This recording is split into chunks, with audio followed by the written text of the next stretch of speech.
right, so yeah, go for it. Hey guys, it's Tim and James with Tabletop Terrors, and this is our RPG a Day video. This is video number 1, Real Dice, Dice App, Diceless. How do you prefer to roll?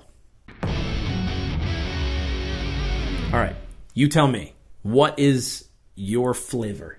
I like real dice. I don't have anything Cracking against diceless systems. I have no problem with dice apps.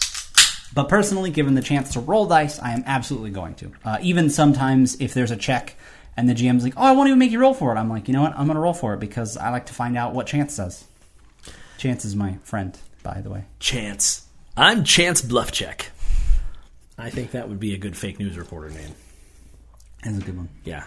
Anyway, this is Chance Bluffcheck coming at you with I use real dice. I don't know, man. I just like it. It's tactile. I want to feel the dice in my hands. Now, here's the thing.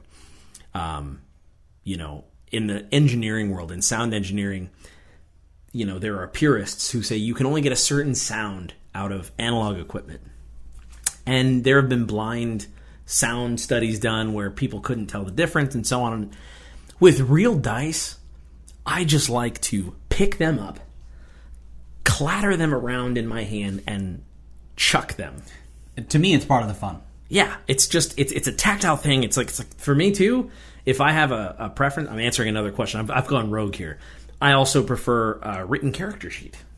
Yeah. Because it's fun. It's just part of it for me. If So that is one of the questions. You are fired.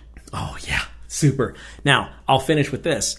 To me, I'm sorry, I don't trust every dice app. I don't. I've heard tale of once you start rolling 20s. Now this is wives' tales. I don't have any proof about this other than Mike Lasham, who I trust, is like, look, man, I've seen that thing glitch up pretty bad, like Dice Stream. So I don't know. I trust a die that I can drop on a 20. It's easier. It's easier to blame dice apps, whether they glitch or not. It's easier to think that it's glitching if you roll the same number 4 times in a row. Right. It could be, but you can roll the same number 4 times in a row on a die. It's very true. On a die. It's never happened ever, but it's possible. No, I'm kidding. So, all right, let's rank them, and then we'll be done. For me, the rank would be real dice, followed by diceless.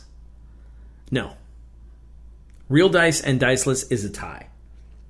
Because in the right storytelling environment, like at the beginning of a session we ran called Crux, there wasn't a dice roll for 2 hours. And I loved it. But then when it did come up, so it's diceless and real dice are tied with me, followed by I've never used a dice app, and I don't plan on it. Yeah, I think that basically I feel the same way. The main thing is I do use a dice app for Edge of the Empire. Good point. Because, I don't know, it's easier for everybody. Because all the same arguments could be made. But I feel like, it's a little easier to count up. The game has a dice pool mechanic, so there are tons of dice in a lot of cases, and so I can see not making the investment for the physical dice as well, having so many, and also if you're playing online, that's the number rolling 25. Well, I mean, at most, you purple roll force dice or whatever. I don't know. Yeah, like at the very most. I mean, if you're playing a high level game, you might be rolling 10. It's more about people. It's easier to get into the game at first because you don't have to learn how to count them. But once you start counting them, it's super easy. I would probably use physical dice if I played again. But, there you go. Yeah. So you tell us. So comment below. Are you real dice, dice app, diceless? How do you prefer to roll? And be sure that you register on brigadecon.org because BrigadeCon is coming, and it's coming in October of this year. So you want to register for this online convention. I guess until the next RPG Day video, may your dice roll high. Or your diceless be good storytelling. Or your dice app not glitch.